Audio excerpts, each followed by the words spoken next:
वंदमी पाशं सिरिपुरवंदमी पाशं सिरिपुरवंदमी पत्रं यत्र विहायसि विपुले स्थातुं क्षणं नाक्षमं तत्रास्ते गुणरत्नरोहणगिरि यो देवदेवो महान् चित्रं नात्र करोति कस्य मनसा दृष्टा पुरे सिरिपुरे सश्री पार्श्वजिनेश्वरो विजयते दिग्वासां सासुनम पत्रटिके न जहाँ अधर में गुण रत्नों का गिरिवर हो कितना विस्मय किसे नहीं हो चलो देख लो सिरपुर को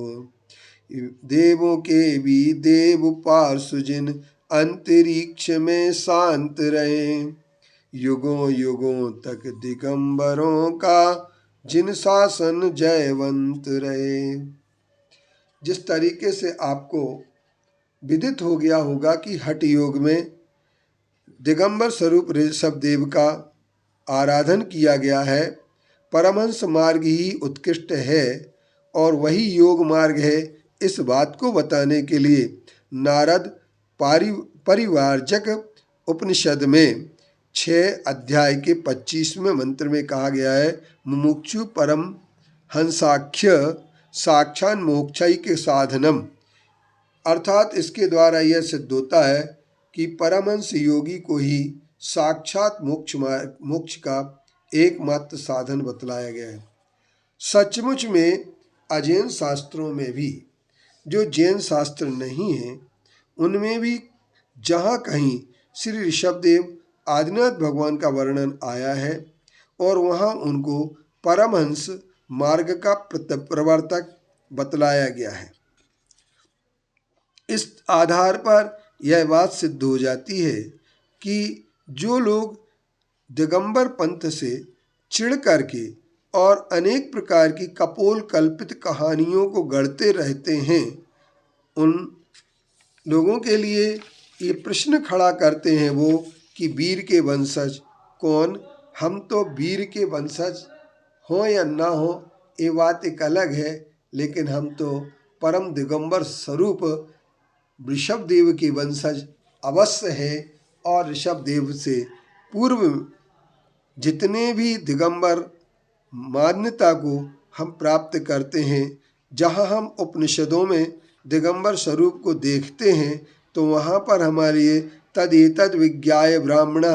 पात्रम कमंडलम कटिसूत्रम कौपीनम च तत्सर्वम सर्वप विजृयात यज्जात रूपधर चरेत आत्मनम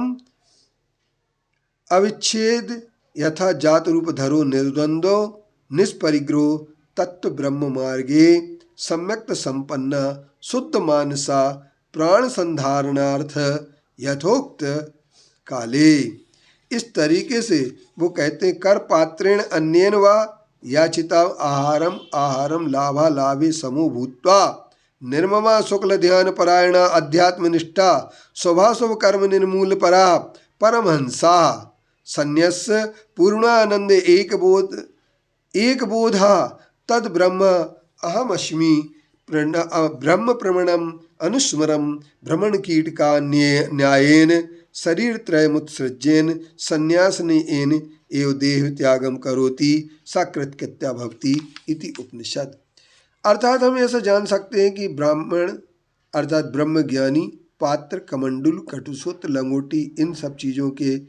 को पानी में विसर्जन कर जन्म समय के बेस को धारण करके अर्थात मूल यथा योग्य यथा जात रूप धारण करके अर्थात बिल्कुल नग्न होकर के विचरण करने वाले आत्मन्वेषण करें, जो यथा जात रूपधारी नग्न दिगंबर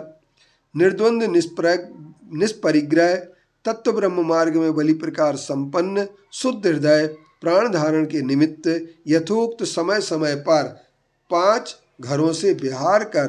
पात्र में अयाचित भोजन लेने वाले लाभ अलाभ में हमेशा समचित्त रखने वाले, निर्ममत्व रहने वाले, शुक्ल ध्यान परायण, अध्यात्मनिष्ठ, शुभ अशुभ कर्मों को निर्मूलन करने में तत्पर ऐसे परमहंस योगी पूर्णानंद का अद्वितीय अनुभव करने वाला वह ब्रह्म मैं हूँ, ऐसा ब्रह्म प्रणव का स्मरण करता हुआ